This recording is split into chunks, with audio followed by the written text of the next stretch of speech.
안녕하십니까. 포커스인 문철진입니다. 드루킹 사건으로 재판을 받던 김경수 도지사의 법정 구속. 현직 도지사가 구속된 일은 대단히 이례적인 일이라 많은 경남도민들이 충격에 빠졌습니다. 도지사 취임 7개월 만에 권한대행 체제가 시작되면서 도정 공백에 대한 우려는 물론이고 이 사안이 전국을 강타하면서 여야가 극한 대치를 보이고 있습니다. 오늘 포커스인에선 두 분의 패널과 함께 김경수 도지사의 법정 구속에 대해 이야기 나눠보겠습니다.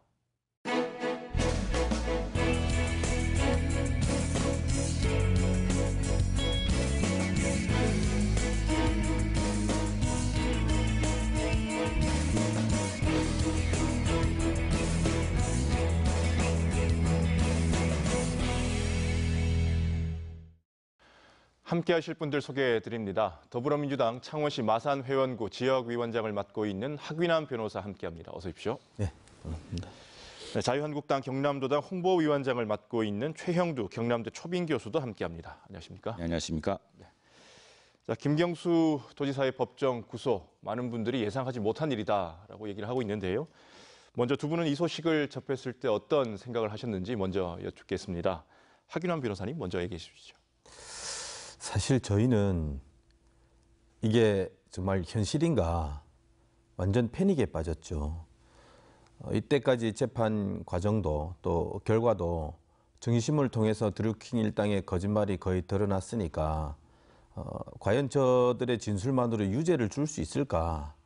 설령 또 뭐 유죄를 준다 하더라도 현실 도정 공백 우려가 있으니까 뭐 구속은 생각도 못한 카드였는데 그런 것이 현실로 드러나니까 당장 이거 뭐지?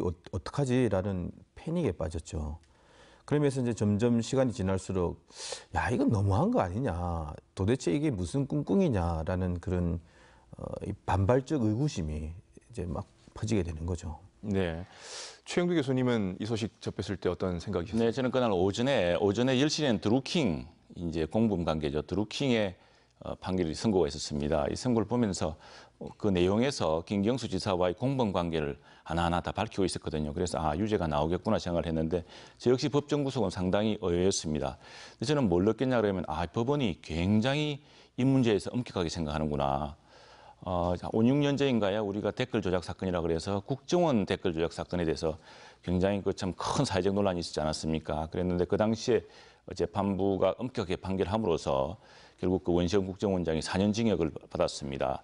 그러므로서 이제 공무원은 누구라도 이 정치적 여론 형성에 온라인의 정치적 여론 형성에 개입해서는 안 된다. 이런 이제 분명한 교훈을 남겨줬거든요. 그래서 저는 이 교훈을 보고서 정당이나 정당의 관계자, 특히 국회의원 이런 사람들이 특정한 정당을 지지하거나 특정한 후보를 지지하는 또는 특정한 후보를 배척하는 이런 온라인 조작에 가담하거나 공모하거나 이렇게 하는 것에서 굉장히 엄격한 판결을 내렸구나. 앞으로는 우리 정당이라든가 우리 국회의원이라든가 공직자들, 선출된 공직자들 이런 사람들도 이런 온라인 댓글 여론 형성에 관여하려고 하면 큰일 나겠구나라는 그런 어떤 분명한 교훈을 얻었습니다. 네. 현직 도지사가 구속되는 일은 상당히 이례적인 일로 받아들여지고 있습니다. 교수님, 법정 구속이 적절했다고 보십니까? 어떻습니까? 저는 이 판결문에 그런 내용이 일부 있는데 보통 법정 구속을 하면 우리가 백과사전을 찾아보면은 법정 구속에 이게 이제 일반 기소 상태, 구속 기소랑 다른 점은 법정 구속의 경우는 재판 중이나 또는 마지막 수사 과정에서 사실이 드러나는데도 이걸 철저히 부인하거나 또는 죄질이 굉장히 무겁거나 또는 재판 태도가 아주 불량하거나 이 세 가지라고 합니다. 그런데 이제 김경수 지사가 재판 태도가 불량했을 리는 없고요. 앞에 두 지점을 아마 상당히 그 비중을 두었던 것 같은데 실제로 판결문에 그런 내용이 있습니다. 어떤 내용이냐 그러면은 그 드루킹의 온라인 여론조작 사건은 굉장히 심각한 범죄다. 이것은 그 민주주의 민의를 왜곡하는 문제다라고 하고요. 그리고 이 킹크랩 시연 내용을 전달받고 한 사실이 분명함에도 김 지사가 재판 과정에서 이걸 시종 부인하고 또 이것이 굉장히 엄중한 범죄임에도 이 엄중한 범죄에 대한 인식이 부족한 듯한 이런 어떤 내용에 대해서 분명하게 그 범행을 직접 관여했다는 사실을 적시하고 이것은 굉장히 중대한 범죄고 이 중대한 범죄인데도 피고인은 계속 관여 사실을 부인하고 있고 그래서 재판에서 이 새로운 사실과 증거가 나왔는데도 그 증거를 계속 부진했다는 점, 또 하나 이 민주주의 왜곡해서 선거 과정에 특정 정당과 특정 후보를 지지하게끔 아주 중대하게 온라인 여론 조작을 왜곡했다는 점은 민주주의에 대한 중대한 침해고 이것은 굉장히 엄하게 다뤄야 될 죄라고 하는 점, 죄질에 대한 엄격한 판단, 이 두 가지가 있었습니다. 그래서 그런 사유로 구속했다고 이미 재판부가 판결문에서 밝히고 있습니다. 네. 하균환 변호사님은 어떻게 생각하십니까? 방금 이제 교수님께서 이제 말씀을 해주셨는데 저는 이게 어떤 중대성이라는 그 명제에 그 함정에 매몰돼 가지고 냉정함 또는 합리성을 잃은 판결이라고 생각합니다. 방금 교수님이 그 언론 댓글 조작은 굉장히 중대한 문제이긴 하죠. 지난 대선 때 우리가 보면 국정원 그 댓글 여론 조작이 있었지 않습니까? 어떻게 보면 이 큰 불장난, 불이 난 건데 저는 차이를 좀 재판부가 간과했다고 봅니다. 그 점에 대해서는 분명히 국가기관이 불을 내는 거예요. 이건 있을 수가 없는 일이거든요. 지금 같은 경우는 드루킹 일당이라는 이분들이 어떤 잘못된 행위를 하는 것이고 김경수 지사님은 그냥 어떻게 보면 스쳐가는 행인에 불과한데 그 불낸 일당과 스쳐가는 행위를 같이 본다는 아주 이게 함몰됐다고 저는 생각하고 있고 그다음에 이게 법정 구속이라는 건 말입니다. 저 교수님께서도 방금 말씀하셨다시피 재판 태도가 불량하거나 죄질이 중하거나 막 이럴 때인데 공모라는 것이 인정이 되는 걸 전제로 해서 그 나쁜 평가를 하는 거거든요. 교수님께서 방금 말씀하셨듯이 법정에서 여러 증거들이 나왔다 하지만 실제로 그 증거들이 굉장히 오염돼 있고 그들이 말 맞추기, 거짓말한 것들이 다 드러났거든요. 그런데도 불구하고 오히려 이 중대성에 함몰돼 가지고 너도 같은 나쁜 사람이야라는 이미 일종의 선입견을 가진 탓에 아무런 경중의 차이 없이 똑같이 구속시키고 더구나 김경수 지사님 같은 경우는 지금 현직 도지사지 않습니까? 우리 당선된 지 얼마 되지도 않고 지금 여러 가지 해야 될 일들이 있는 이 도정의 연속성에 대한 아무런 고려가 없었다는 점이 너무 아쉽고 완전히 기계적으로 맞추고 있다.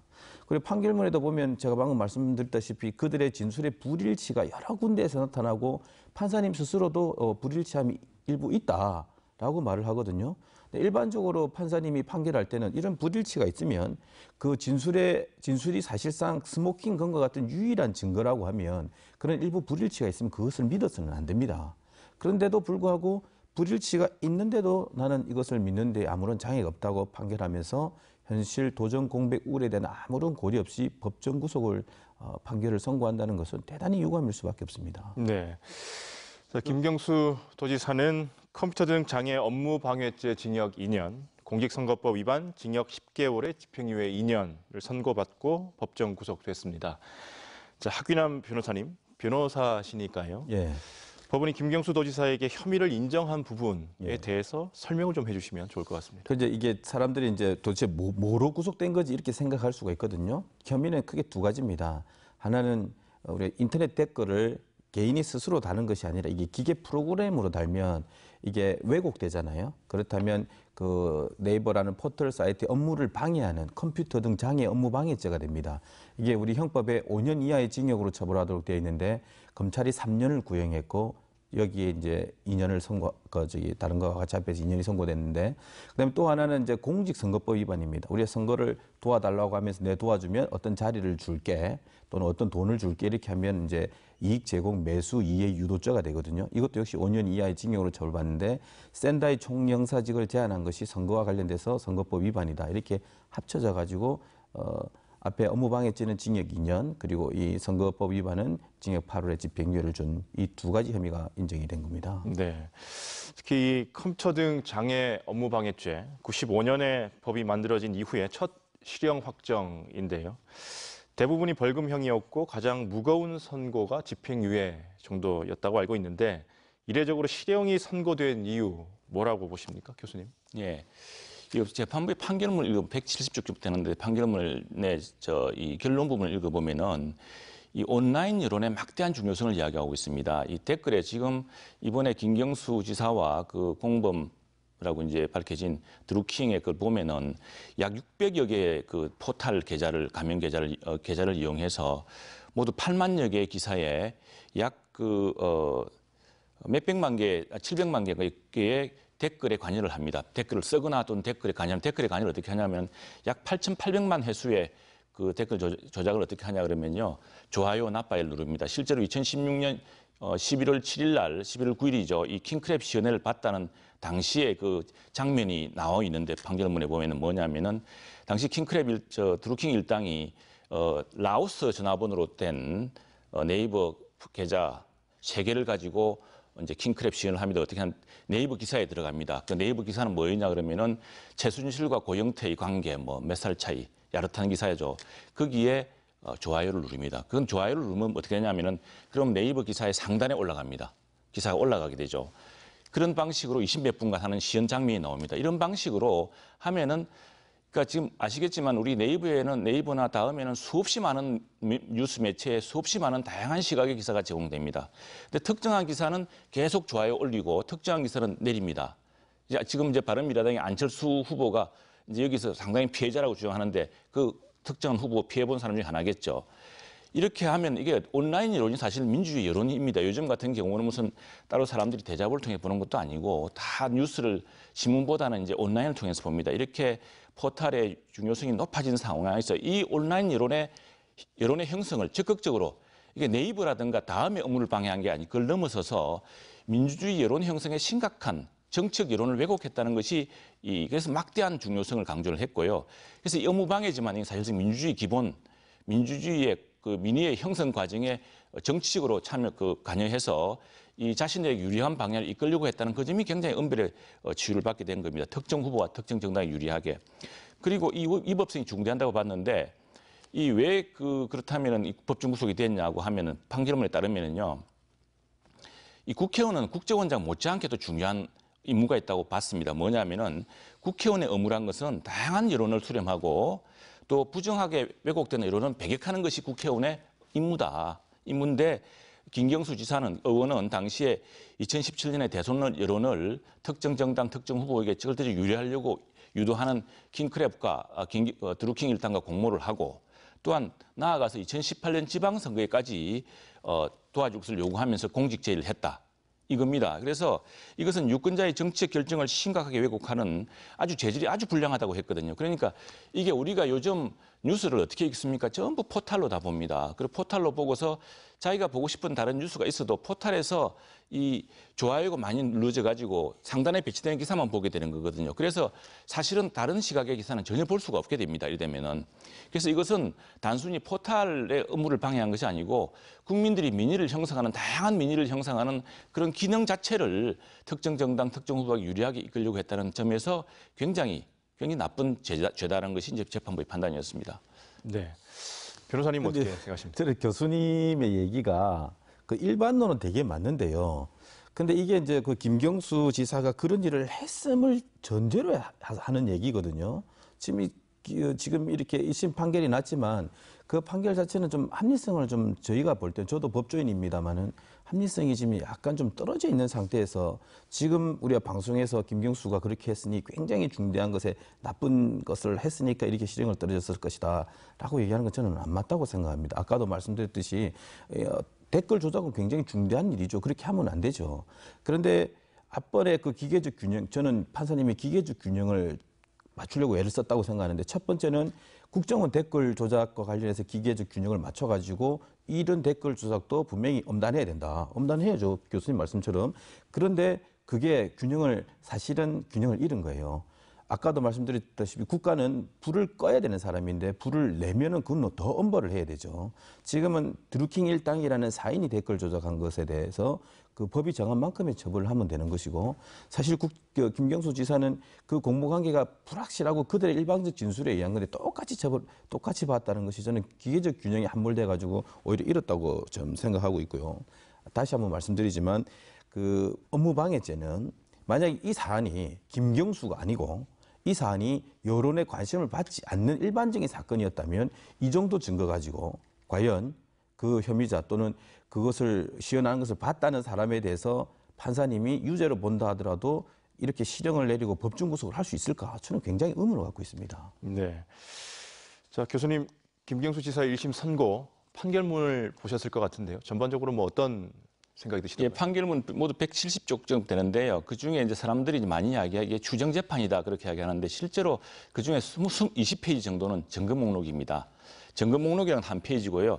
거기 자세히 나타나 있는 지금 우리 변호사님 말씀하신 것처럼 재판부가 그 드루킹 일당의 정언에 대해서는 상당 부분 배척을 했습니다. 정언이 서로 맞지가 않고 앞뒤가 와간 게 있어서 그래서 판결문에도 그 드루킹의 진술에 의심할 부분이 있다로 이야기를 했습니다. 의심할 부분이 있지만 특검이 제출한 텔레그램 통신 기록 또 로그인 기록 물증이 있습니다. 이게 그 우리가 알려졌다시피 우리가 지금 모든 뉴스라든가 또 모든 정당의 논평이 짧지 않습니까? 짧다 보니까 자기 주장만 하고 마는 거예요. 그러나 정말 170쪽 되는 이 페이지 만일 그 판결문을 다 읽어본다면은 그 증거가 뭐로 제출됐고 실제로 판사는 뭐라고 이야기했는지가 나오는데 거기에 보면은 이제 그 지금 변호사님 말씀하신 것처럼 드루킹 일당들의 말이 왔다 갔다 하는 부분이 있습니다. 그리고 사실은 또 진술만으로 다 입증할 수가 없는 거죠. 드루킹이 저희가 있기 때문에 여기 대해서 드루킹은 지금 김경수 지사에 대한 배신감 같은 게 크거든요. 그래서 그런 말들을 다 인정하면은 그건 재판부가 공정한 재판을 할 수가 없겠죠.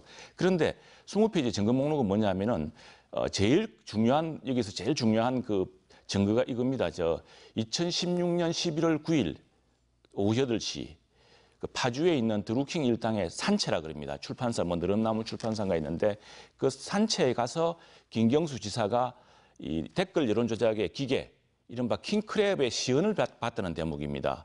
이 부분에 대해서 김경수 지사는 부인하고 있습니다. 그런데 특검은 그리고 드루킹 일당은 모두 김경수 지사 왔다 봤다 그리고 김경수 지사 고개를 끄덕였다 뭐 이런 이야기까지 하고 있는데 재판부는 김경수 지사가 왔다 봤다 고개를 끄덕였다를 증거로 인정한 게 아닙니다. 그건 증거는 배척을 했고요. 어떤 걸 증거로 인정했냐면은 특검 수사 단계 마지막에 가까스로 찾아낸 네이버 로그인 기록입니다. 네이버 로그인 아까 말씀드렸다시피 라오스에서 만든 전화번호 3개를 가지고 만든 아이디로 들어가서 최순실과 고영태의 관계를 조작한 이 과정을 봤는데 한 20몇 분 됩니다. 그 20몇 분 동안 그 자리에 김경수 지사가 있었고 또 김경수 지사가 그 시연을 충분히 받고 그 이후에 그 킹크랩의 작동에 대해서 보고서를 받았고 이런 일련의 증거 과정들을 제출합니다. 그러니까 증거는 뭐냐면은 킹크랩이라는 시연을 받다고 볼 수밖에 없는 왜냐하면 느릅나무 거기에 파주에 있는 출판사에서 그 시연을 한 건 딱 한 번이었습니다. 그 계정이 들어가서 그렇게 한번 20분간 작업을 한 것은 그 이전에도 없었고 그 이후에도 없었습니다. 그리고 그 시점에 대해서는 김경수 지사도 그 드루킹의 산채를 방문했다는 사실을 인정했습니다. 그래서 그걸 증거로 잡았고 두 번째는 김경수 지사는 이미 다 지워버리거나 없애버렸지만 드루킹에 남아있는 비밀 대화방 이게 시그널이라고 굉장히 보안성이 높은 게 있습니다. 그러니까 우리 같이 카카오톡으로 교신한 게 아닙니다. 일부러 다 은폐하기 위해서 텔레그램이라든가 시그널로 했습니다. 근데 이건 자동 설정 기능을 따라서 삭제를 했습니다. 김경수 지사는 또는 그 전화가 없을 수도 있고요. 지금 벌써 몇 년 전 일이기 때문에. 그런데 킹크랩 김동원 씨는 이걸 다 캡처를 해뒀습니다. 캡처를 해둬가지고 거기 보면은 드루킹은 이렇게 이야기를 합니다. 킹크랩은 지금 그 성공률이 이게 아주 완성도 99%입니다. 수도권에 아주 내부에서 댓글 여론이 수도권 여론이 굉장히 중요합니다. 그래서 지금 몇 건을 했고 몇 건을 어떻게 했다 됩니다. 이게 하루 또는 며칠 뒤에 삭제가 됩니다. 김경수 지사의 그쪽에서는 삭제가 되는데 이게 안 남아있지만 자동 삭제 기능도 본인이 보지 않으면 삭제가 안 됩니다. 봤다는 거죠. 봤고 그 정도를 넘어서서 김경수 지사가 2016년 과정에서는 그 문재인 후보의 그 재벌 개혁에 관련된 기조 연설문을 원고를 주고 그 원고에 대해서 반응이 어떠냐고 물어본 기록도 있습니다. 그러니까 앞서서 또 킹크랩 일당은 경공모라고 해서 이 경제 이렇게 성진화를 위한 재벌 개혁을 위한 보고서를 또 제안도 합니다. 그 과정을 보면은 김경수 지사가 주장하듯이 당시 김경수 의원이 단순히 지지자 중에 한 사람으로서 근성으로 만난 게 아니고 산채를 방문해서 시연회를 받고 그 이후에 지속적인 통신을 했고 또 심지어는 기사 10여 건을 부탁한다고 의뢰까지 했습니다. 그 킹크랩 조작을 해달라고 한 거죠. 이런 증거 목록으로 유죄가 선고된 겁니다. 네, 방금 말씀하신 것처럼 이 김경수 도지사의 유무죄를 가른 부분은 역시 김 지사가 킹크랩 시연회를 받느냐 이거일 것 같습니다. 자, 법원은 말씀하신 것처럼 로그인 기록 그리고 보고서 이런 정황 증거들을 봤을 때 김 지사의 범죄를 입증하기 충분하다 판단을 했고 김 지사 측은 이런 정황이 김 지사가 킹크랩 시연회를 봤다는 직접 증거는 되지 않는다라는 주장인데요. 자, 변호사님, 예. 자, 이 부분 한번 또 저는 뭐 한 세 가지 정도로 말씀을 드리고 싶은데, 첫 번째로는 이 증거 판단에 있어서 좀 일반적인 합리성이 좀 결여되어 있다는 점을 말씀드리고, 두 번째로 그럼에도 불구하고 이 판결에 대해서 민주당 율사 의원들이 제기하는 문제점에 어느 정도 공감이 있다는 점을 제가 말씀드리고 싶은데, 첫 번째로 이 증거가 지금 교수님께서 말씀하셨다시피 뭐 유력한 증거를 할 수 있는 로그 기록, 산채에서 시연했다는 기록 이런 것들인데, 이것은 3단 논법이 맞아야 되는데 한 고리가 끊어져 있습니다. 예를 든다면 김 지사 스스로도 2016년 11월 9일 날 그 산채에 간 것을 인정하거든요. 당연히 갔으니까. 객관적인 사실들은 분명히 존재합니다.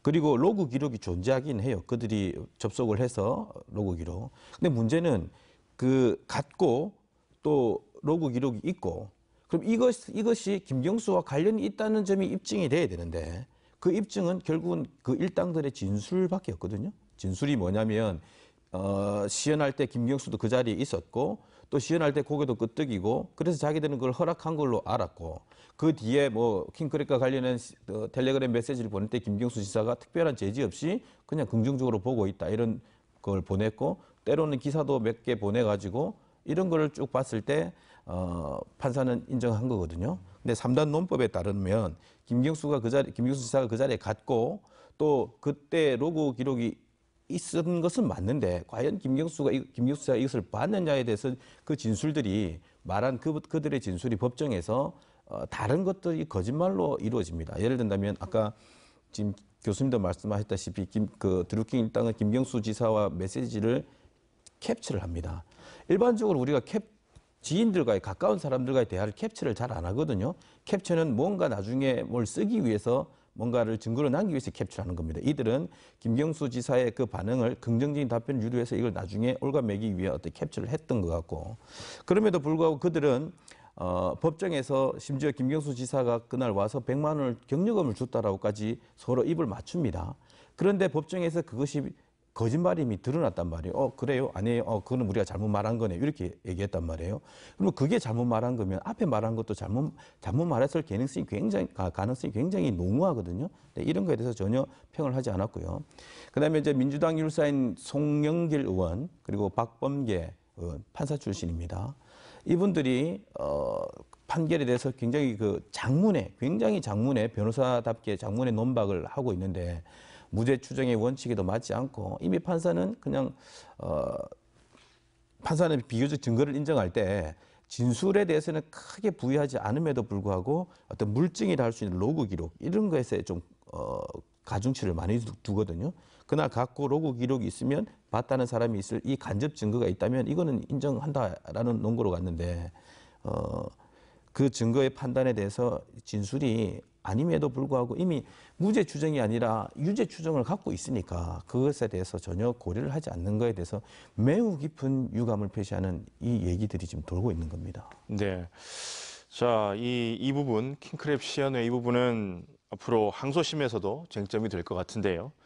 자, 변호사님, 항소심에서는 어떤 부분이 또 쟁점이 될 것 같습니까? 이제 1심 변호인단이 이제 이 판결 선고 후에 언론에 나와서 그 아쉬움을 토로하는 것 중에 하나가 뭐냐면, 이 재판 과정이 보면 하루 종일 하는데 오전, 오후, 그러니까 이른바 일과 시간 중에는 특검이 질문하는 것들이 나와요. 그게 이제 기자들이 거기까지만 취재를 하니까 나가서 보도를 할 때 특검, 그러니까 혐의 입증과 관련된 내용들이 주로 언론 보도가 되는데, 변호인들이 반대 신문에서 그들의 거짓말을 밝혀낸 것은 저녁에 야간에 이루어집니다. 근데 그것은 이미 보도가 되지 않습니다.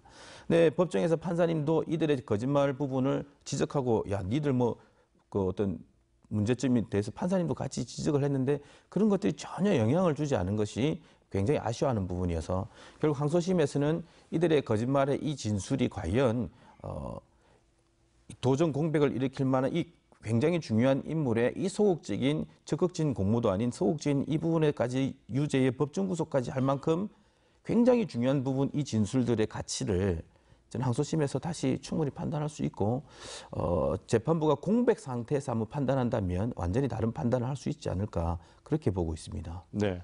교수님은 어떻게 보십니까? 예, 저는 그 세 가지라고 봅니다. 이게 지금 이 김경수 지사의 유죄 법정 구속을 이끌어낸 세 가지 유력한 증거는 그 증거가 이제 2심에서는 어떻게 받아들여지느냐, 역시 이제 변호사님 말씀하신 것처럼 그게 큰 관건이 될 텐데, 첫 번째 유력한 증거는 그 이 킹크랩이라고 하는 어마무시한 참 그 여론 조작 기구 아닌 기계 아니겠습니까? 이 기계를 동원해서 무려 118만 개의 댓글에 작업을 해서 8,800만 개의 좋아요, 싫어요 반응을 이끌어냅니다. 이 엄청난 작업을 한 것이죠. 작업을 한 것인데, 이 작업을 가능하게 했던 첫 번째 그 킹크랩이라는 기계의 시연회에 참석했다는 기록, 그 시기에 이 증거가 뭐 정인들이 뭐 고기를 끄덕였다든가 김경수 지사는 여기 앉아 있었다든가 이런 증언을 가지고, 증언은 배척했어요. 증언은 증거로 인정하지 않았습니다.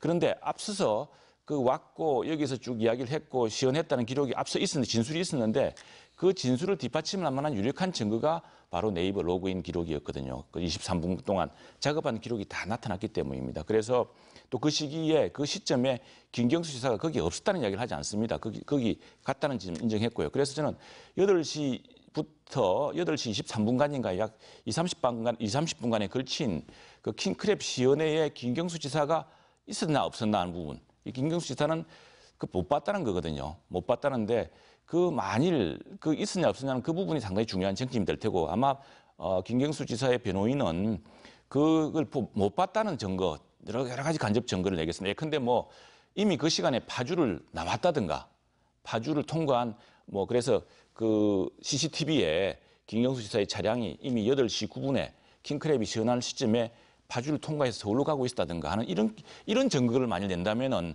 사실 1심의 유력한 증거 하나가 무너지게 됩니다. 또 두 번째 증거는 뭐냐면은 그 시그널이라든가 또는 텔레그램이라고 아주 보안성이 높은, 이건 보통 사람들이 친분 관계로 이렇게 하는 게 아닙니다. 서로가 비밀을 유지하기 위해서 주고받는 그 모바일 메신저를 통해서 주고받은 내용, 또 킹크랩의 보고서, 드루킹 일당이 킹크랩 활동에 관해서 상당히 구체적인 보고를 합니다. 그 보고서를 했다는 대목, 그것이 자동 삭제 기능에 의해서 삭제됐다는 점, 그러니까 김경수 지사 충분히 보았을 것이라는 그 증거 하나.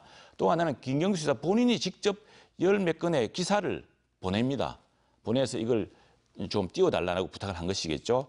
이런 점인데, 그 제일 중요한 점은 이제 첫 번째, 2016년 11월 9일 오후 8시 파주에 김경수 지사가 킹크랩 시연회를 보지 않았다고 하는 증거가 있느냐, 이게 가장 큰 관건이 될 거라고 봅니다. 그래서 저는 그 재판부가 그냥 진술이 아니라요, 이런 구체적인 로그인 기록과 또 텔레그램 주고받은 물증을 가지고 판단을 했기 때문에 1심 이 김경수 지사의 변호인들은 지금 민주당이 나서서 외부에서 이렇게 장외 재판을 할 게 아니라요, 김경수 지사의 변호인들은 정말 이 부분에 열심히 해야 될 겁니다. 심지어 말이죠, 한겨레 신문 같은 걸 봐도요, 1심 재판 때 김경수 지사 변호인들이 너무 소홀했다라는 지적이 나옵니다. 그러니까 증거는 증거로 부숴야 되거든요. 이 증거가 아니라고 하면은 그것이 일방적이라 주장할 게 아니라 그 반박되는 다른 증거를 반증을 내세움으로써 그 증거를 무너뜨려야 되는데, 지금 2심 재판에서 지켜볼 대목은 김경수 지사의 변호인이 과연 그런 반증을 내놓을 것인지, 그리고 1심에서 구축한 그런 증거의 그 과정들에 대해서 그것이 어떤 허점이 드러날 것인지, 이게 이제 가장 큰 관건이 되겠는데, 통상 보면은 법원에서, 물론 이 사건은 매우 이례적입니다만 1심에서 유죄가 됐던 것이 2심에서 무죄가 되는 확률이 약 1, 2%밖에 안 된다고 합니다. 그래서 상당히 쉽지 않은 과정일 거라고 봅니다, 저는. 네. 이 점에 대해서 제가 한 말씀만 더 덧붙이고 싶은데, 바로 그 점이 저희가 굉장히 아쉬워하는 부분인데요. 형사재판은 민사재판하고 다릅니다. 그 민사재판은 우리가 양쪽 진영이 입증 대결을 해서 51대 49만 돼도 우리 마치 선거에서 한 표만 얻어도 당선되는 것처럼 원고가 승을 할 수 있습니다. 근데 형사재판은 의심할 수 없을 정도로 확실한 증명이 있을 때만 유죄 판결을 할 수 있습니다.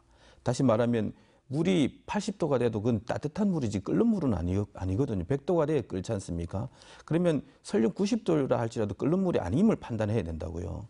근데 요 건 같은 경우 지금 교수님께서 말씀하셨듯이 김 지사님이 그 느릅나무 산채에 갔다. 그때 로그 기록이 있었다. 그러니 너는 봤을 것이다. 이런 논법이 성립이 안 된다고요. 확실한 증명이 있어야 되는데, 예를 들면 그 산채에 갔다지만 거기 건물도 그냥 방 하나만 있는 곳이 아니란 말이에요. 여러 가지 방에 다른 곳에서 존재했을 가능성. 예를 들면 드루킹 일당 어딘가 한 곳에서 자기들끼리 시연을 했을 가능성. 김 지사는 다른 방에서 다른 사람을 만나고 있을 이 가능성에 대해서 전혀 고려하지 않고 그냥 갔고 로그 기록이 있으니 봤을 것이다라는 아주 비약적인 형사재판에서는 다수 이례적인 이런 판결을 했다는 것이 굉장히 아쉽고, 두 번째로 이제 텔레그램 메시지나 또 기사를 보내고 부탁을 했다는 이런 것들도 이 시간에 엄청난 긴 시간이 이루어진 것에 대해서 전혀 현실을 고려하지 않는다. 선거 때 후보자들은, 특히 김경수 지사쯤 되면 유명한 후보자들은 엄청나게 많은 메시지를 받고 엄청나게 많은 일들을 하게 되는데, 그 모든 과정이 일일이 그것을 다 알고 대답하는 건 아니거든요. 근데 그런 현실에 대해서 전혀 고려하지 않는다. 11개의 기사를 부탁했다지만 그 이전에 걸쳐서 선거와 무관한 시절에 보낸 것도 있는데, 마치 이 자리에 11개 동전이 모이면 많아 보이지만 우리 마산 시내, 창원 시내 전체 11개 동전은 의미가 없는 것들인데, 그런 것들을 굉장히 간과하는 것에 대해서 판결에 이르는 과정에 대해서 아쉬워하는 것이지 사법부를 공격하는 거 아닙니다. 그래서 항소심에서는 이렇게 이렇게 간과되어진 것에 대해서 좀 바로 잡아달라는 것이고, 아까 또 저희 교수님께서도 말씀하셨듯이 형사재판은요, 이게 무죄 추정입니다. 입증은 검사가 하는 것이지 변호인 또는 피고인이 내가 죄 없음을 입증하는 게 아니에요. 검사가 지금 너는 거기 갔다, 그리고 로그 기록이 있다, 그러면 너는 유죄다, 이렇게 판결이 날 수는 없다는 거죠, 제 말은.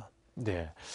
자, 이번 김 지사 구속으로 또 회자되고 있는 것이요. 3년 전에 홍준표 전 경남도지사가 1심에서 실형을 선고받았지만 현직 도지사라는 이유로 구속되지 않은 사실입니다. 자, 무엇이 달랐는지 한번 얘기를 해보겠습니다. 변호사님 먼저 얘기해 주시죠. 그렇죠. 이제 한 3가지 정도인데, 그 홍준표 지사님 같은 경우가 이제 성완종 그 대리인인 그 윤모 사장한테 이렇게 뇌물을 전달받았다는 거 아니에요.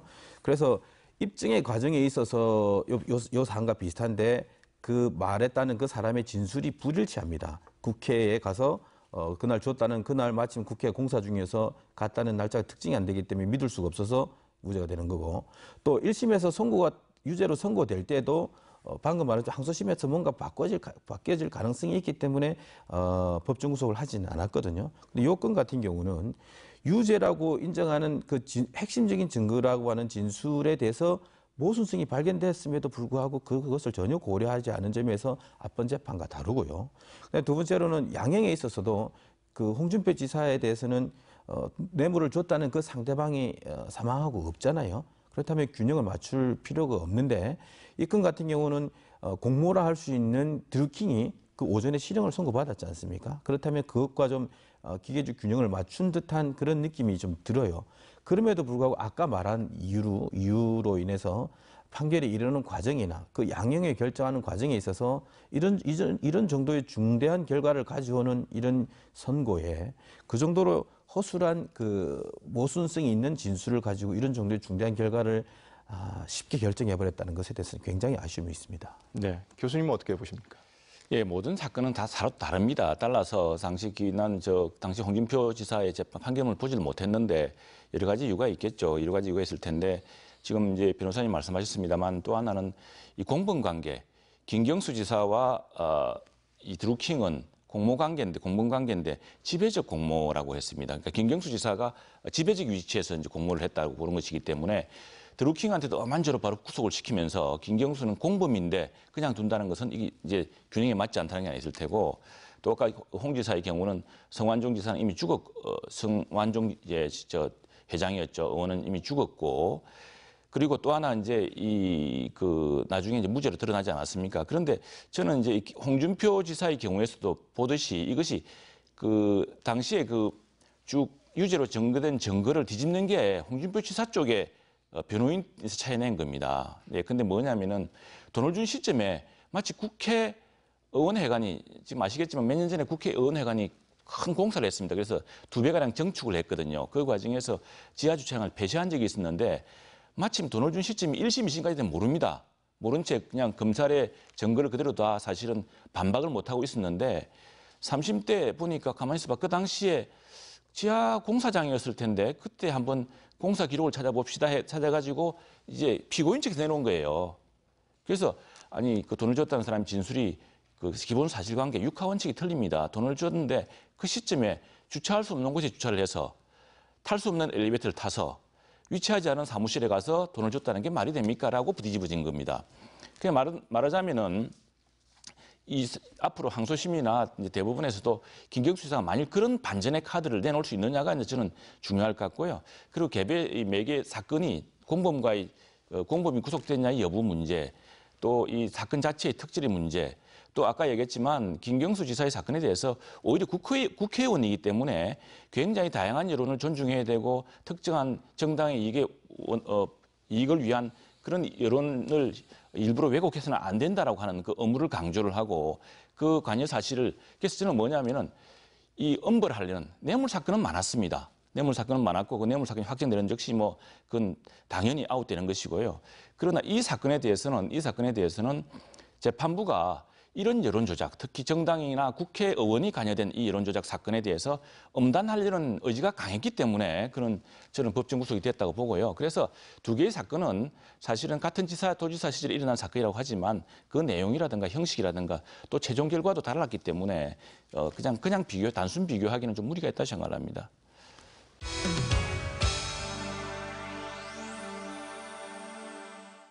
김경수 지사의 1심 판결은 경남뿐 아니라 전국 정치권을 강타하고 있습니다. 자유한국당은 민주당의 재판과 헌법 불복을 거듭 주장하면서 김 지사 사건에 대한 문재인 대통령의 입장 표명을 촉구하고 있고요. 더불어민주당은 자유한국당을 향해서 촛불혁명에 대한 모욕이라며 대선 불복 프레임에 대한 제동을 걸고 있습니다. 자, 먼저 김경수 도지사의 법정 구속 이후에 김경수 지사뿐만 아니라 더불어민주당 내에서도 이번 판결이 양승태 적폐 사단이 조직적인 저항을 벌인 것이다라는 입장을 밝혔는데요. 이 부분에 대해서는 어떻게 보시는지 한번 물어보겠습니다. 교수님 먼저 얘기해 주시죠. 네, 우선 이게 사법적 판단에 대해서 정치권이 특히 특정 정당이 이렇게 이야기하는 것은 굉장히 부적절하다고 생각합니다. 이 상권 분립이 있는 것이고 여기에 대해서는 대법원장도 큰 우려를 표시하지 않았습니까? 그리고 그렇게 우려되면 처음에 재판부 기피 신청을 했었어야죠. 다 알고 있었으면서 아마 처음에는 그랬을 겁니다. 이 재판부가 정인들의 피고인들, 공범들, 드루킹 일당의 정언을 이렇게 배척하고 하니까 잘한다 그랬을 거예요. 근데 마지막에 이렇게 나오니까 이제 반발한 걸 텐데 앞뒤가 맞지 않은 일이라고 생각을 하고요. 또 하나는 우선에 저는 이 진실은 김경수 지사가 잘할 거라고 생각을 합니다. 김경수 지사가. 그리고 또 하나 자유한국당이라든가 사람들이 대선 무효라고 아무도 이야기하지 않았습니다. 그리고 대선에 대해서 어떤 불복한다든가 이야기를 하지 않았어요. 그러나 이게 왜 이렇게 이야기가 나오냐면은 말하자면 재발 드린 겁니다. 이게 지난 2013년인가요? 그때 국정원 댓글 사건이 터져가지고 당시 야당에서 당시 박근혜 정부를 뭐 굉장히 비난하지 않았습니까? 댓글 정부니 댓글 뭘로 탄생한 정부니라고. 근데 지금 자유한국당이 그렇게 이야기하고 있지 않습니다. 아는데 이 판결문이 너무 지난 6년 전의 사태와 지금 비슷한 그런 양상으로 가니까 지금 그 민주당이나 집권당에서 스스로 차단하고 있는 거거든요. 그 나경원 원내대표도 대선 불복이라고 이야기하지 않았습니다. 그리고 대선은 이미 끝난 것이고 또 뭐 사건을 따지더라도 그걸 다시 불복할 방법도 없는 것이거든요. 그러나 분명히 밝혀야 될 것은 당시 문재인 대통령은 그럼 어디까지 알고 있었느냐. 그리고 당시 문재인 대통령 부인이 그 경선 과정에서 보면은 드루킹 일당의 조직인 경인선을 만나야 된다. 경인선을 만나러 가자라고 하는 대목이 동영상이 잡힌 게 여러 개 있습니다. 그 정도면은 그럼 어디까지 해야 되느냐? 그럼 대통령이 뭐 댓글 사건에 대해서 이 사건에 대해서 어떤 입장이 없느냐 정도 물어본 겁니다. 근데 이거를 대선 불복이니 촛불혁명에 대한 모욕이라고 한 것은 너무 앞서간 거고요. 이건 한마디로 좀 재발적인 게 아닌가 싶은데 그 자유한국당은 이 문제에 대해서 불복이라고 이야기하지도 않았고 이 문제를 가지고 대선 결과를 뒤집을 의사도 없습니다. 네, 변호사님 어떠십니까? 우선 뭐 말씀 중에 어쨌든 홍준표 지사가 대선도 무효가 될 수 있는 취지 비슷한 말을 했잖아요. 그래서 뭐 그런 뉘앙스가 있기 때문에 이제 그런 얘기가 나오는 거고. 뭐 그건 그렇고 저희들이 이제 이 사안에 대해서 지금 격렬하게 반응한 이유는 크게 세 가지인데요. 첫 번째로는 이 사법부에 대한 신뢰가 조금 무너진 데에 대해서 저희들은 굉장히 안타까움을 느끼는 거죠. 예를 들면 지금 민주당의 그 많은 의원들이 박주민 의원이나 송영길 의원, 그리고 박영선 의원, 박범계 의원, 그리고 홍영표 원내대표까지 이런 얘기를 하지 않습니까? 사법부의 어떤 비판적 얘기를. 근데 이분들이 산전수전 다 겪은 의원들이고 또 대부분 법조인 출신인데 웬만해서는 그런 얘기를 하지 않는데 그렇게 말하는 게 보면 오죽했으면 그랬나 하는 이유가 있는 게 실제 이 재판 시작할 때도 성창호 부장 판사님이 이 재판 그 부장판사일 때 많은 분들이 사법농단 수사를 받은 분이 과연 이 재판을 공정하게 할 수 있겠느냐라는 의구심을 가졌고 민주당 지도부들도 또 김경수 지사님 그 측근들도 그런 생각을 가졌거든요. 그럼에도 불구하고 사법부가 아무리 그래도 그렇지 공정하게 판단을 해주지 않겠느냐. 특히 이제 재판 진행 과정 중에 드루킹 일당들이 거짓말이 드러났을 때 그래도 공정하게 해주지 않겠느냐는 신뢰가 있어가지고 그 얘기를 일절 안 했는데 막상 결과를 놓고 보니까 너무 아닌 것으로 되니까 이게 신뢰에 대한 상실이 좀 있고 두 번째로는 그러면 그냥 무조건 결론 안 좋다고 하면은 불복이잖아요. 근데 결론에 이르는 과정이 너무 합리성이 떨어지니까 그것에 대해서 더 크게 안타까워하는 거고 그다음에 세 번째로는 이 과정을 놓고 보면 선고기를 잡았다가 양승태 전 대법원장에 대해서 그 영장이 청구되니까 선고기를 연기해버렸잖아요.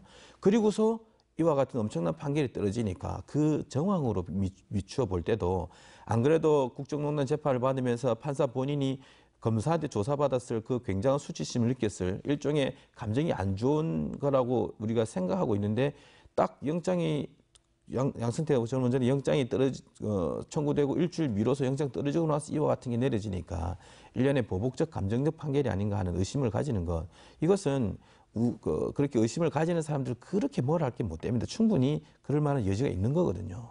네. 뭐 어쨌든 이 문제로 여야가 극심한 대치를 하고 있고요. 앞으로 이 사태가 어떤 방향으로 흘러갈 건지 한번 얘기를 나눠보죠. 변호사님 먼저. 저는 먼저 이게 사법부 판결에 대해서 합리적 그 비판의 수위가 점점 높아지고 있다고 봅니다. 그리고 항소심 재판부의 공정한 판단을 바라는 여론의 움직임도 크게 지금 확산되고 있고요. 그래서 저는 항소심 재판부는 좀 공정한 판단을 할 수 있을 것 같고 조심스레 우선 도전 공백 우려가 있다는 이 현실론도 있고 또 판단에 이르는 과정이 다소 비약적이고 모순점도 있고 하니까 우선은 보석의 가능성도 저는 조심스레 제기를 하고 있고요. 항소심 재판부의 좀 어떤 전향된 판단을 저는 기대하고 있습니다. 교수님 어떻게 보십니까? 저는 민주당이 이 문제에 대해서 착각을 하면 안 된다고 생각을 하고요. 사실 항소심 재판이 시작되면은 항소심 재판에 집중해야 된다고 생각을 합니다. 근데 이 문제를 어떤 관변단체라든가 또는 자식자당의 의원들이라는 이런 사람들을 동원해서 자꾸 재판 불복이라든가 사법부를 흔드는 걸로 나간다면은 난 더 큰 역풍을 받을 거라 봅니다. 이미 사실은 우리 민주당이 좀 눈여겨봐야 될 대목이 최근에 어느 방송사하고 리얼미터가 여론조사를 한 게 있습니다. 절반가량이 법정 구속 적절했다 이야기를 하고 있습니다. 안 된다, 심했다라는 부분은 훨씬 못 미칩니다. 국민 여론이 이미 이렇게 돌아가고 있는데 이 문제를 그 상권 분립을 저해하면서까지 무슨 적폐니 뭐니 하면서 다시 사법부를 흔들고 하면은 저는 더 큰 역풍을 받는다고 보고요. 빨리 이제 재판은 항소심 재판으로 맡겨두고 빨리 정치로 복귀해서 그리고 잘못한 건 스스로 반성하고 간단하게 틀면 되는 겁니다. 지금 뭐 어떻게 다시 대선을 불복하겠습니까? 그런 혼란이 생겨서도 안 되고요. 그래서 저는 오히려 항소심 재판에 모든 걸 맡기고 이제 그 민주당은 좀 냉정을 되찾아야 될 때다라고 생각을 합니다.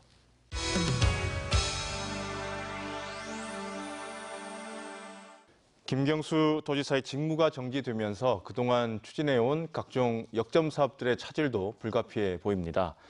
김경수 도지사의 제1호 공약이죠. 서부경남 KTX 예비 타당성 조사 면제가 됐지만 앞으로 기본계획 수립 또 실시 설계 과정에서 김 지사의 역할이 중요할 텐데요. 빈자리가 걱정이 되고요. 또 올해를 경남경제 제도약의 원년으로 삼겠다는 김경수 도정 또 타격이 우려됩니다. 자, 교수님, 이런 우려들 어떻게 보십니까? 사실은 도정에 공백이 생긴 건 사실이고요. 또 굉장히 불행한 일입니다. 그런데 빨리 이 문제의 원인 제공을 사실 도지사가 했습니다. 도지사가 경남도정과 무관한 문제로 지난 대선과 또 지방선거에서 민주당을 유리하게 만들기 위해서 특정 후보를 또 유리하게 만들기 위해서 댓글 공작을 벌이다가 지금 유죄 법정 구속이 된 사건 아닙니까? 그래서 이건 결자 해지를 해야 된다고 봅니다. 그래서 이런 도정 공백 사태를 길게 만들어서는 안 된다고 생각을 하고요. 과거에 어느 지사처럼. 그리고 지금 우리 KTX 예타 면제라든가 이런 것들은 사실 지역 균형 발전이라는 차원에서 당연히 경남이 받아야 될 사안이고 그렇다고 한다면은 여기에 대해서 정부가 별도의 이런 문제를 가지고서 감정을 가질 일은 저는 만무하다고 생각을 합니다. 그리고 마침 김경수 지사가 지난 연초에 그 시들국장들한테 아주 자율적으로 잘 해라고 지시한 바 있지 않습니까? 그래서 저는 도정이 이 영향받지 않고 계획한 것들을 하나하나씩 시정해 나가고 또 공백 사태는 빨리 줄이는 것이 좋겠다고 생각합니다. 네, 변호사님 어떠십니까? 저도 뭐 도정의 공백은 거의 없으리라고 봐요. 있는 것과 없는 것은 차이가 있겠지만 세 가지 이유로 저는 크게 영향을 안 받는다고 보는데, 우선 수장의 리더십 공백이 분명히 물리적으로 존재하지 않는 점에 대해서는 그게 있을 수가 있지만, 비록 구치소에 있어도 정권의 김경수 지사에 대한 신뢰는 변함이 없으리라고 보거든요. 그래서 뭐 크게 영향 안 받을 것 같고, 그다음에 이제 그 조직 개편이 행정부지사가 권한 대행을 맡고 있지만 일찍부터 경제부지사를 두고 또 정무특보, 여성특보, 각 실국 책임 업무 분담이 다 돼 있기 때문에 뭐 하던 일은 그대로 될 것 같고, 그다음에 세 번째로 결정적으로 도의회가 지금 민주당이 안정적 과반수를 확보하고 있기 때문에 정치적으로도 안정이 돼 있기 때문에 도정에는 큰 어떤 공백이나 우려가 없을 것 같고, 오히려 일각에서 뭐 사퇴, 그래서 뭐 보궐선거 운운하지만 얼마 안 남은 이 기간 동안 어떤 새로운 후보가 어떤 비전을 갖고 나올지도 알 수가 없는데 새로이 선거를 한다는 것은 오히려 도정 불안정 요소가 더 되리라고 보고, 현 상태에서 김경수 지사의 컴백을 기다리면서 차분히 도정을 운영하는 것이 저는 맞다고 봅니다. 네. 그럼에도 도민들은 걱정을 하지 않을 수 없는 상황이긴 한데요. 그래서인지 불구속 재판을 원하는 탄원서에 서명하시는 분들이 있고요. 또 김 지사 구속 이후에 석방을 요구하는 집회도 열리고 있습니다. 이런 움직임은 어떻게 보시는지요? 교수님 먼저 얘기해 주세요. 당연히 민주당으로서는 지금 뭐 중앙당부터 저렇게 하는데 지역당에서 가만히 있을 수 있겠습니까? 그리고 또 김 지사를 믿었던 지지자들로서는 참 청천벽력 같은 이야기일 텐데, 그러나 또 그렇지 않은 그 도민들도 많습니다. 지금 이미 전국 여론조사에서도 법정 구속이 적합했다라고 보는 여론이 훨씬 많습니다. 그런 어떤 여론이 있기 때문에 저는 이 문제로 해서 우리 도에서 여론이 갈라지는 일은 없어야 된다고 생각을 하고요. 그냥 재판을 보면서 빨리 신속한 재판 결과가 나오도록, 그리고 도정 공백을 빨리 줄이도록 하는 그런 데 좀 집중하는 게 좋을 것 같습니다. 네, 변호사님은 어떠십니까? 바로 이 점이죠. 도정 공백 우려가 크기 때문에 앞법 판결에 대한 과연 도정 공백을 초래하면서까지 법정 구속했어야 된다라는 저는 새로운 시각이 존재할 수 있고, 또 도민들의 여론이 탄원 여론도 크잖아요. 그러면 도정 공백 우려 때문에라도 보석을 통한 불구속 재판이 저는 진행될 수 있지 않을까 기대하고 있습니다. 네. 경남은 4월에 두 곳에서 보궐선거가 있습니다. 이번 사안이 어떤 영향을 미칠지도 관심을 모으고 있는데요. 창원 성산구 그리고 통영 고성 지역 국회의원 보궐선거 지금 준비가 되고 있는데, 이번 김경수 지사의 법정 구속이 어떤 영향을 줄지 변호사님 먼저 얘기해 주시죠. 처음에는 판결 당시 처음에는 사실 충격과 패닉이었죠. 그래서 당장 보궐선거를 걱정하는 목소리도 있었는데, 그냥 점차 안정화되면서 판결이 너무했다는 여론이 되면서 동정 여론이 오히려 저는 결집되지 않을까. 실제로 성산구 같은 경우는 김경수 지사가 50%를 넘었던 곳이란 말이에요. 근데 지금은 각 후보 진영별로 이렇게 찢어져 있지만, 만에 하나 김경수를 살리는 것이 보궐선거 이기는 것이 김경수를 살리는 길이라는 그런 어떤 정치적 공감대가 형성이 된다면 이기는 방향으로 어떻든 합의이 되지 않을까. 오히려 긍정적 요소로 작용할 수도 있을 것 같고, 통영 고성이야 원래 저희 지금 현재 시장 군수가 민주당 계열이지 않습니까? 그래서 방금 말한 그 이유 같은 이유로 확산이 된다면 김경수 살리기의 동정 여론에 의해서 오히려 비온대에 땅이 굳어지는 그런 결과를 기대할 수도 있지 않을까 이렇게 보고 있습니다. 교수님은 어떻게 보십니까? 지금 이 성산구 선거가 바로 드루킹 사건으로 이어지는 선거입니다. 드루킹 사건에 그 일당들이 이제 고 노회찬 의원에게 정치 자금을 줬다는 부분이 이제 문제가 되어서 보궐선거가 치러지게 되는 것 아니겠습니까? 마찬가지로 지금 김경수 지사의 문제는 드루킹 사건과 직결된 문제고, 그래서 두 사건 상당히 영향이 있다고 보고요. 지금 민주당에서 보는 시각과 달리 상당히 여론이 좀 이렇게 이 문제에서 냉정합니다. 그래서 정말 이런 식으로 해서 민주주의 이론을 왜곡하면서까지 특정 후보를 위한, 특정 정당을 위한 이렇게 해서 되겠느냐라는 이런 데 대한 국민적 각성, 또 지역구에서도 이 문제에 대한 각성이 있을 거라고 보고요. 이것들은 상당히 큰 변수가 될 거라 생각을 합니다. 네. 올해는 보궐선거가 치러지지만 내년에는 또 총선이 있습니다. 이 부분도 좀 궁금해지는데요. 변호사님, 이 총선까지 영향이 갈까요? 어떻습니까? 결국 이제 올 하반기에 김경수 지사의 그 항소심 판결이 어떻게 되느냐에 따라 달라지겠죠. 항소심 판결을 통해 김경수 지사가 생환에 오게 된다면 내년 총선에서는 비온 뒤에 땅이 더 굳어지는 것처럼 우리 긍정적 효과가 발휘될 수 있을 것이고, 만에 하나 1심과 같은 결과가 유지가 된다면 사실 총선에 있어서는 먹구름인 것은 분명합니다. 그래서 저희는 항소심에 총력을 다하는 그런 상태고 일상적인 후보자들은 활동은 그대로 하고 있습니다. 네, 교수님은 어떻게 보십니까? 지금 항소심의 이제 결과가 중요할 텐데 항소심 결과도 결코 양형에 약간의 변동이 있을지는 모르지만 그 유죄의 문제는 달라지지 않을 거라고 봅니다. 그럴 경우에는 지금 민주당이 1심에서 이렇게 반발하고 있지만 더 이상 반발할 수 없을 테고 그렇게 국민대 여론이 또 확고히 굳어진다면은 저는 이 문제에 대해서는 이제 총선에서 정말 국민적 어떤 판단이 있을 거라고 생각합니다. 네. 경남의 입장에서는 도지사의 공백이 최소화되고 또 도민이 피해자가 되는 일은 없어야 할 텐데요. 끝으로 도민 피해를 최소화하기 위해서는 어떤 방안들이 필요한지 이야기를 나눠보겠습니다. 변호사님. 그러니까 이제 이게 지금 이제 저희가 여당이지 않습니까? 그렇다면 이제 이 여당의 준여당인 도정의 공백은 분명히 있는 거니까 정권 차원에서 또 예를 들면 우리 경남 같은 경우는 경제, 조선, 항만 이런 스마트 이런 것들이 현안들이 분명히 존재하니까 최근에 예타 면제된 KTX 같은 경우도 그래서 부처 장관 또는 책임 있는 어떤 정책 담당자들이 현장을 방문해서 이 정책은 연속성으로 이어진다라는 것을 좀 대회에 천명했으면 좋겠고요. 그리고 도의회 차원에서도 그러한 것을 뒷받침하는 안정화 결의 같은 것도 있으면 좋지 않겠나. 그런 일련의 좀 정치적 행위가 있었으면 좋겠습니다. 네, 교수님은 어떤 방안이 필요하다고 보십니까? 저는 도지사의 공백이 최소화되기 위해서는 이 보궐선거 때 차라리 김경수 지사가 나는 자연인으로 이 문제의 무죄를 결백을 증명하겠다라고 했으면 얼마나 좋았을까 생각했는데 이미 민주당의 반응이라든가 김 지사의 반응을 보면 그건 힘들 것 같습니다. 그렇게 되면 결국에는 내년 4월 보궐선거 때 도지사 보궐선거가 지금 치러질 가능성이 높은데요. 그때까지는 지금 김 지사가 없어도 지금 그 경제부지사 그리고 경제위원회 해가지고 중앙정부에서 굉장히 우수한 자원들이 내려와 있습니다. 인재들이 내려와 있기 때문에 그런 것들을 경남도에 보탬이 되게끔 함께 추진하고 더욱이 내부에서는 지금 민주당 중앙당도 그렇습니다만 이미 상당히 국민 여론이 여기에 대한 어떤 가닥을 잡아가고 있습니다. 근데 자꾸 그 사법부를 흔들고 재판을 흔들고 헌법 질서를 흔들려고 하는 그런 시도는 줄이는 것이 오히려 도정의 혼란을 막는 길이라 생각을 합니다. 네. 오늘 두 분 말씀 잘 들었습니다. 학위남 변호사, 최형두 경남대 초빙 교수 고맙습니다. 김경수 지사의 구속을 두고 여야가 사활을 건 대치를 이어가고 있습니다. 1심 재판에 대한 공정성과 형평성 논란에다 여론전도 제각각 뜨겁습니다. 이제 막 자리를 잡아가는 김경수 도정이 이대로 좌초되지는 않을지 도민들의 우려가 갈수록 깊어지고 있습니다. 시민사회 진영에선 김 지사가 불구속 상태에서 재판을 받게 해달라는 석방 탄원 서명 운동에 나섰고 동참자들이 계속 늘고 있습니다. 김 지사 개인의 정치 생명뿐 아니라 위기의 경남 도정과 시계 제로인 정치권의 명운이 걸린 항소심 재판에 국민적 이목이 집중되고 있습니다. 포커스인 여기서 마치겠습니다. 함께해 주신 여러분 고맙습니다.